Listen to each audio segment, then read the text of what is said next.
quando o senhor esteve aqui no Fórum de Ciência e Tecnologia e Inovação, na sede da ONU em Nova York, agora em maio, um dos debates que o senhor participou foi sobre energia renovável, energia limpa e como avançar nessa área. O senhor enfatizou bastante como a ciência de materiais devia estar mais integrada nas discussões. Se o senhor puder abordar um pouco mais a fundo, qual é a visão que o senhor tem sobre qual a contribuição desse setor específico da ciência de materiais para a gente avançar em direção à energia limpa, transição energética? Perfeito. Primeiro, assim, obviamente a gente está falando do óleo, falamos do Sirius, mas vou contextualizar o CNPEM, né, que é Centro Nacional de Pesquisa em Energia e Materiais. Ele é um complexo laboratorial que tem algumas infraestruturas singulares, né, como o síncrotron, o único síncrotron também da América Latina, um dos poucos do mundo de quarta geração, terá o óleo, mas ele tem laboratórios que atuam em biorrenováveis, né, em biociências, né, e nanotecnologia, bem como engenharia de ponta, infraestrutura e instrumentação científica, né?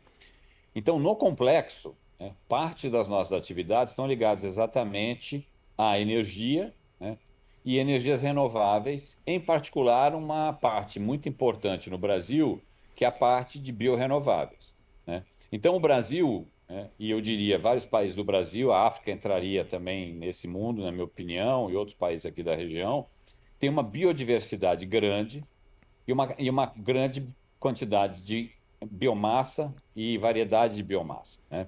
Então, o Brasil, por exemplo, tem um programa muito importante, histórico, de etanol, né?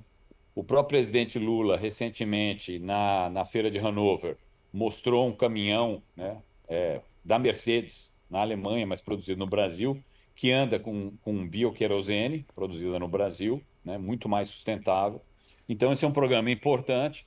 E o Brasil hoje tem aqui no centro vamos dizer assim, um desenvolvimento grande, né, já faz para lá de década, em que a gente tem uma capacidade de produzir coquetéis enzimáticos, né, para transformação de diversos tipos de biomassa e programas, né, de desenvolvimento de leveduras para a produção desde combustíveis tradicionais como o etanol, né, mas também trabalhando para combustíveis avançados de aviação, que é um dos grandes desafios, que é você tornar a aviação comercial mais sustentável, né? Então a gente já vem fazendo isso, e isso é uma área que eu acho que pode vir a ter um impacto, né, em mobilidade importante no Brasil e na África também, em outros países.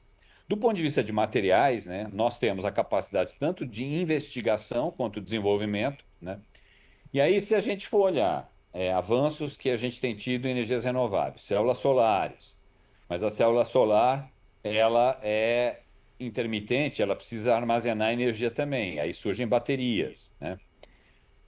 Aí você tem energia eólica. Energia eólica, ela fazemos, por exemplo, alguns desenvolvimentos de possíveis aerogeradores de futuro baseado em materiais supercondutores, ou eles são muito baseados também em ímãs permanentes.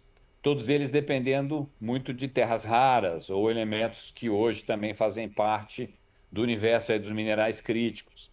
Então, o avanço dos materiais, por exemplo, se eu puder fazer ímãs permanentes que não utilizem terras raras ou não utilizem materiais complexos e difíceis, né, que talvez eles mesmos tenham problemas de sustentabilidade, é um grande desafio.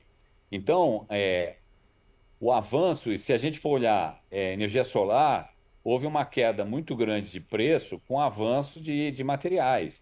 Baterias também, há um avanço enorme, né, de redução de custo e de sustentabilidade na própria produção com materiais. Então, assim, diversas tecnologias e, obviamente, energia entra nesse rol, depende do avanço cada vez maior de materiais. E aí, centros de pesquisa, né, são fundamentais para que você possa estar sempre pesquisando o que virá no futuro, né? É óbvio que uma vez que você já tem um material novo, consolidado e produzido em escala, isso entra no universo mais de desenvolvimento. É menos o universo de um CNPEM, né, ou de um centro de pesquisa. Aqui e outros lugares semelhantes vão ser aqueles que vão estar pensando no que podem vir a ser as tecnologias de futuro, ou para a produção disso que eu falei, né, materiais para energia solar, novas baterias, né, mas também produção de outras fontes de energia como hidrogênio, né? Então nós temos pesquisa olhando no futuro em possíveis materiais para fotoeletrólise, então utilizando energia solar para poder quebrar a água e produzir hidrogênio, né? Hoje a gente consegue com eletrólise tradicional, dependendo da rede elétrica, né?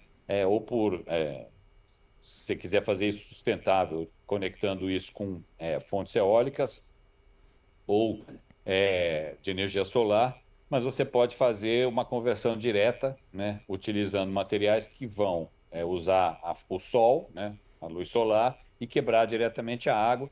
Esse é um dos desenvolvimentos, por exemplo, que o CNPq tem feito e que envolve toda essa questão de novos materiais. Então, acho central. Tá? A energia é uma das grandes questões do mundo, né? E é fundamental que você esteja sempre procurando materiais que sejam mais eficientes, eles próprios sustentáveis, né? Eles que não envolvam a própria destruição da natureza para você poder produzir esses materiais. Então, esse é um grande desafio mais amplo da humanidade, tá? E o CNPq atua como outros centros de pesquisa nessa área. Sem dúvida, é uma grande contribuição, e inclusive não só para avançar na direção da transição energética, mas também permitir uma transição que seja equitativa e descentralizada, soluções descentralizadas, né? Então, não sei se tem alguma pesquisa também que o senhor gostaria de compartilhar mais a fundo, que vai nessa direção da descentralização da geração de energia, ou então os desafios para que a gente consiga chegar nesse ponto. O CNPq não tem feito o desenho em si de sistemas descentralizados, mas eu tentei enfatizar na minha participação até no fórum, né, aí na ONU, a importância de não somente os países que precisam resolver esse problema de energia, né? Ficou muito claro, né, que para a África em particular, a África subsaariana é um problema central, né? Você tem quase 600 milhões de pessoas sem acesso à energia elétrica. Então, você tem hoje já soluções comerciais que podem ser implementadas, né? Redes, né? Distribuídas de energia solar, né? Como, por exemplo, uma opção e que tem sido empregado. Mas o ponto central que eu acho que eu tentei trazer é que não basta você fazer o que seria o deployment, né? A entrega, a distribuição dessa tecnologia somente. Você precisa formar competências locais, porque esses sistemas eles têm que ter uma capacidade de adaptação à medida que o sistema em si evolui, né? Porque vamos dizer que você precisa gerar um posicionamento de energia que vai gerar uma melhoria de vida ampla daquela região, né? Isso significa permitir que atividades econômicas surjam, né? Permitir que pessoas frequentem escolas, levar questões de saúde. Então, você vai começar num tamanho e depois aquilo tem que ter um sistema que vai se adaptando para o eventual crescimento, né? Isso implica que você desenvolva competências locais que possam fazer esse próprio acompanhamento, né? E formar pessoas que tenham a capacidade de adaptação desses próprios sistemas com o tempo. Então, é mais do que levar a tecnologia, é levar o conhecimento, né? É criar políticas, né, de formação de recursos humanos, né, de planejamento de longo prazo, né, políticas públicas que prevejam todos esses aspectos. Então, é isso que eu procurei abordar.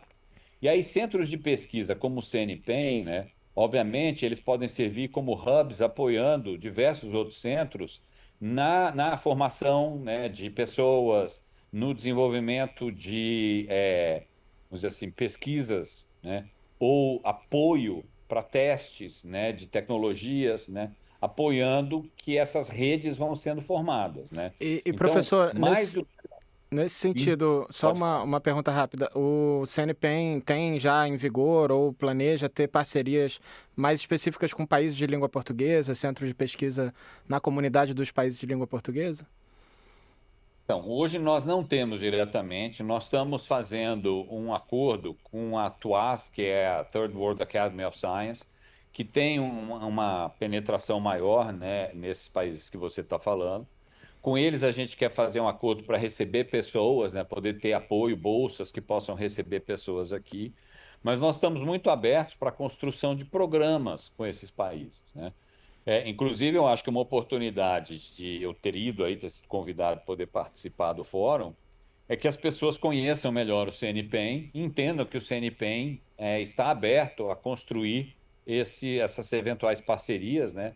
Tanto para apoiar na formação de pessoas, quanto para ajudar a estruturar, montar infraestruturas, né, com o conhecimento que o CNPEM tem, apoiando na discussão, inclusive, de políticas públicas. Então, nós estamos, sim, bastante dispostos. Eu entendo que o Brasil, né, procura se aproximar desses países e a gente está dentro dessa política nacional. É importante falar, o CNPEM, ele é hoje uma organização apoiada pelo Ministério da Ciência, Tecnologia e Inovação do Brasil, né? Ele é o nosso grande financiador. E temos também participação do Ministério da Saúde, né, num programa agora de fármacos, né, e de saúde de forma ampla, equipamentos médicos. Então, por exemplo, a gente está focando bastante em energia, óbvio que é uma questão central, mas na área de saúde, nós hoje temos desenvolvimento de equipamentos médicos, né, que a gente está caminhando para ter equipamentos de baixo custo, né, que possam ser distribuídos no sistema de saúde brasileiro, que é um sistema bastante único, né, que talvez seja o país com a maior população que tem um sistema de saúde público amplo, né? E a gente está disposto a fazer parcerias para que essas tecnologias possam também ser empregadas e utilizadas em outros lugares, né? Então, o CNPEM, quem estiver nos assistindo, nos contacte, que a gente está disposto a construir parcerias.